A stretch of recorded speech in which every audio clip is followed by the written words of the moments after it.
Hello दोस्तों, कैसे हो? आपका स्वागत है तिरपान स्टडी सेंटर में। आज जो हम करने जा रहे हैं क्लास 12 एनआईएस बोर्ड का जो है चैप्टर नंबर 12। ये चैप्टर नंबर 12 जो है सोशोलॉजी का है, यानी समाज शास्त्र का है। इसमें हम आज जो टॉपिक करेंगे विवाह।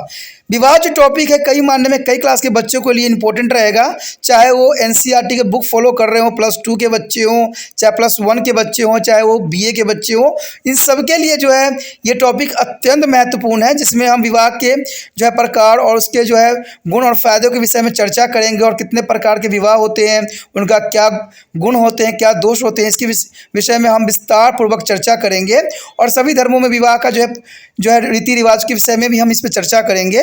कहते हैं ये चैप्टर अत्यंत महत्वपूर्ण है, लेकिन चैप्टर स्टार्ट करने से पहले एक बात जो मैं हमेशा कहता हूँ, जिसको आपको सोचना भी चाहिए, विचार भी करना चाहिए और अमल भी करना चाहिए, वो ये है कि जब भी वीडियो देखिए पूरा देखिए, क्योंकि अधूरा जानकारी सदैव खतरनाक होता है। साथ में एक इंपॉर्टेंट बात ये भी रहता है, अगर आप पहली बार वीडियो देख रहे हो तो लाइक शेयर सब्सक्राइब करना मत भूलना, क्योंकि दोस्तों लाइक कीजिएगा तो बनाने वाले का मनोबल बढ़ता है, सब्सक्राइब कीजिएगा तो इससे ये होता है कि जब भी मैं कोई वीडियो डालूंगा उसका नोटिफिकेशन आपको समय रहते मिल जाएगा। और देखिए शेयर का मतलब ये होता है कि आपके थ्रू न जाने किन बच्चों को हेल्प मिल जाए, ये आप भी नहीं जानोगे, इसलिए जो है आप शेयर जरूर करो, ठीक है। व्हाट्सएप स्टेटस पे भी लगाओ। दोस्तों एनआईएस सेंटर जो कई मानने में बहुत से बच्चों के लिए हेल्पफुल है, चाहे वो 8th क्लास हो, 9th 10th 11th 12th हो, चाहे वो एनआईएस बोर्ड के बच्चे हों, ठीक है, चाहे बीए एमए के बच्चे हो, सभी क्लासों के लिए कुछ ना कुछ जो है तिरपान सेंटर में उपलब्ध है। तो इसलिए आपके लिए जरूरी है कि आप सब्सक्राइब करके इसको चैनल को जो है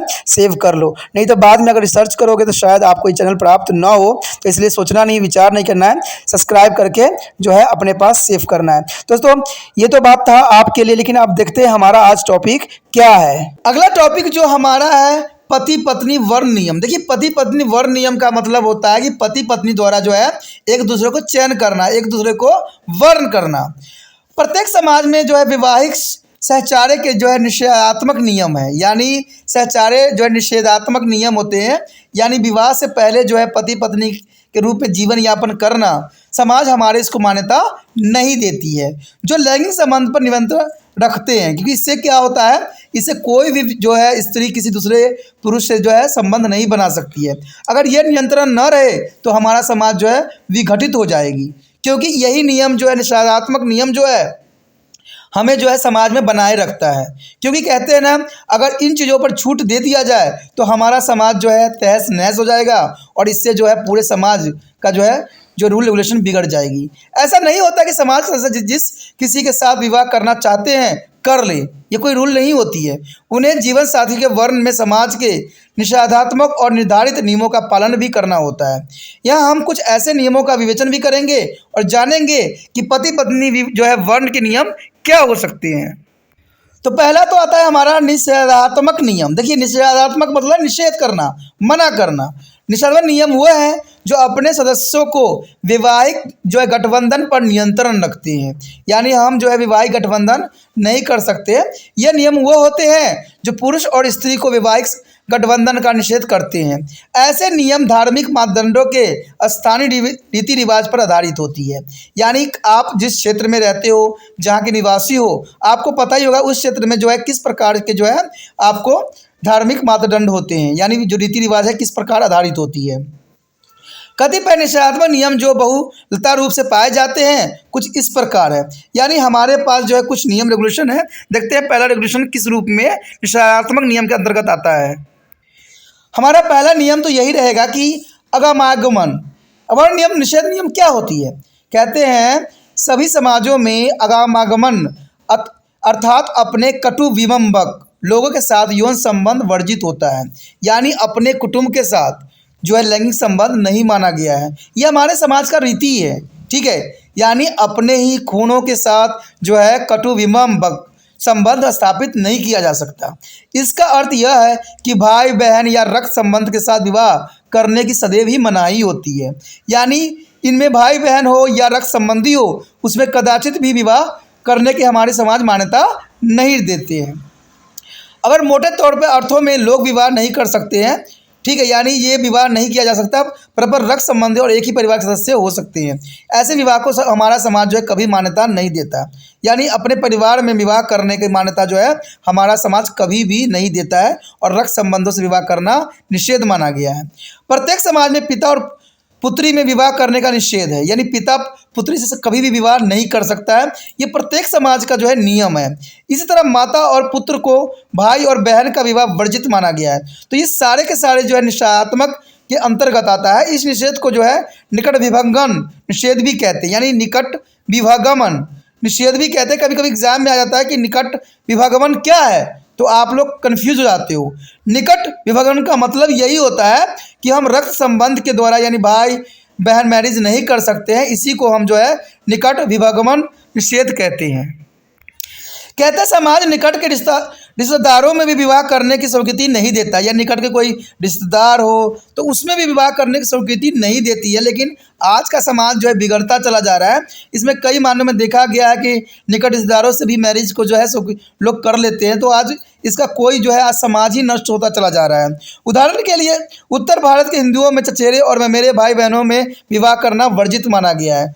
तो ये रूल है और जिसको हमें मान्यता देना चाहिए, क्योंकि जो रूल बनाई गई है वो हमारे लिए ही बनाई गई है और इससे हमें ही जो है भविष्य में फ़ायदा होने वाली है।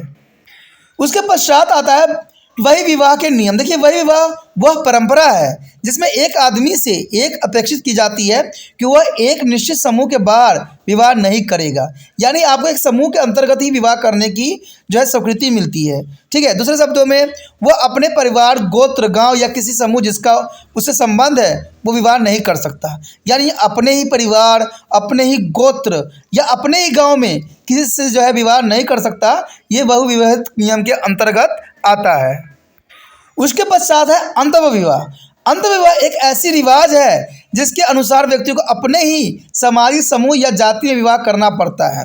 यह अपना समूह अपने ही जनजाति या जाति अथवा धार्मिक समूह होते हैं, परंतु अपने ही गोत्र में नहीं होता है। अपवाद रूप में कभी कभी गोत्र अंतविवाहित होता है। अधिकतर मामलों में गोत्र वही विवाह होते हैं। आदिवासी वही जो है वही विवाह सामाजिक समूह होता है, और हिंदुओं में जाति अन्य विवाहित होते हैं। मुसलमानों में दो अंत विवाहित इकाई यानी शिया और सुन्नी होते हैं। ईसाइयों में भी अन्य विवाह समूह होते हैं, जैसे कि रोमन कैथोलिक और प्रोटेस्टेंट में। कहते हैं इसके अनुसार भारत में जाति अन्य विवाहित समूह है, लेकिन अंतर जाति अंतर्वर्ण विवाह जो है प्राचीन भारत में अनुलोम विवाह के नियम और प्रतिलोम विवाह के नियम के अनुसार होते थे, जो कि बहुत जरूरी है। अब हम देखते हैं अनुलोम विवाह होती क्या है। अनुलोम विवाह के अंतर्गत इस सामाजिक प्रथा के अनुसार ऊंची जाति का लड़का निम्न जाति की लड़की से विवाह कर सकता है। देखिए, अनुलोम का मतलब होता है कि ऊंची जाति का लड़का नीची जाति की लड़की से विवाह कर सकता है। इस तरह ब्राह्मण लड़का निम्न जाति या वर्ण की लड़की से विवाह कर सकता है, यानी ब्राह्मण लड़का उच्च जाति में आया और निम्न वर्ग की लड़की जो है उससे विवाह कर सकता है। इसको हम अनुलोम विवाह कहते हैं। तो समझ में आ गया होगा आपको कि उच्च जाति का लड़का जब निम्न जाति की लड़की से शादी करता है, यानी अमीर लड़का गरीब लड़की से शादी करता है, तो इसको हम अनुलोम विवाह कहते हैं। प्रतिलोम विवाह का अर्थ दोस्तों यही होता है कि इस विवाह में निम्न जाति का लड़का उच्च जाति के लड़के से विवाह कर सकता है, यानी समझ सकते हो दूसरे शब्दों में कि एक लड़का जो गरीब है वो अमीर लड़की से शादी कर रहा है। यानी पारंपरिक भारतीय समाज में ऐसे विवाह को जो है प्रोत्साहन नहीं दिया जाता था। यानी यहाँ पर आपको प्रतिलोम जो विवाह है समझ में आ ही गया होगा कि इसमें जो होता है निम्न जाति का लड़का उच्च जाति की लड़की से शादी करती है, यानी देखा जाए तो इसमें गरीब लड़का होता है और अमीर लड़की होती है। लेकिन इस तरह के विवाह को हमारे समाज में जो है स्वीकृति नहीं दी जाती है।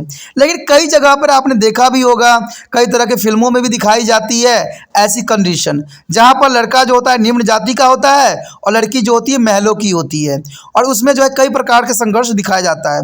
तो ये विवाह अगर होता है तो इसको हम प्रतिलोम विवाह के नाम दे सकते हैं, जिसमें निम्न जाति का लड़का होता है और उच्च जाति की लड़की होती है।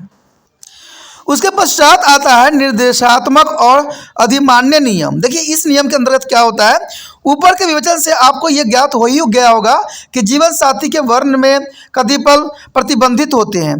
कुछ अन्य नियम भी होते हैं जो विवाह गठबंधन के प्रकार को अभिमान्यता देते हैं। कुछ ऐसे मामले होते हैं जिन्हें कुछ विरोध और निरंतरदारी समूहों के साथ विवाह करने के निर्देश भी देते हैं। वह रिवाज जो यह स्पष्ट रूप से बताते हैं कि किसके किसके साथ विवाह करना चाहिए या विवाह करना पसंद करना चाहिए, इसे हम निर्देशात्मक नियम कहते हैं। कुछ निर्देशात्मक नियम इस प्रकार यहाँ पर दिखाया गया है। इसमें पहला नियम तो यही आता है कि समानांतर भाई बहन विवाह, यानी समानांतर भाई बहन विवाह। यह विवाह दो भाइयों या दो बहनों के बच्चों के बीच होता है। इसका उद्देश्य जो होता है दो भाई या दो बहनों के पारंपरिक संबंधों को मजबूत करना होता है। ऐसे विवाह जो गोत्र वही विवाह के नियम अपवाद होते हैं। समानांतर भाई बहन के विवाह मुसलमानों में पसंद किए जाते हैं, लेकिन इसको हिंदू में प्रायोरिटी इसको नहीं दी गई है, तो ये मुसलमानों के लिए ऐसे विवाह को मान्यता प्राप्त है। उसके पश्चात आता है ममेरी फुफेरी संतानों के बीच विवाह। देखिए ममेरी फुफेरी संतानों के बीच विवाह क्या है, यह विवाह मामा की लड़की या बुआ की लड़की के साथ होता है। दूसरे शब्दों में इस विवाह को मामा और बुआ के बच्चे यानी ममेरी फुफेरी संतानों के बीच का विवाह भी कहते हैं। भारत के कई भागों में विवाह के इस प्रकार को पसंद भी किया जाता है। ऐसे विवाह मध्य प्रदेश के गोंडा और झारखंड के गोराब तथा खड़िया जनजाति में पाए जाते हैं। महाराष्ट्र में भी ऐसे विवाह का प्रचलन है और दक्षिण भारत के हिंदुओं में मामा के साथ विवाह संबंध निर्देशित भी है। तो ये कई मानने में कई देखिए कहते हैं ना, जैसा देश वैसा भेष के रूप में देखा जा सकता है कि विवाह कई जगहों पर मान्यता दी जाती है, कई जगह पर उसको निषेध के रूप में देखा जाता है। अब अगली बात जो हमारे समक्ष आता है पति भ्राता विवाह। देखिए यह विवाह का वह रिवाज है जिसमें विधवा उसके पति के भाई के साथ विवाह करती है, यानी पति के मर जाने के बाद पत्नी उसके अपने भाई से मैरिज करता है, यानी लड़के के अपने पति के भाई से विवाह करने की इसमें प्रथा है, जिसे हम पति भ्राता विवाह कहते हैं। यानी विधवा उसके पति के भाई के साथ विवाह करता है और सामान्यतः पति का छोटा भाई बड़े भाई को विधवा के साथ विवाह करता है। इस विवाह का प्रचलन नीलगिरी पहाड़ियों के टडोलों में पाया जाता है।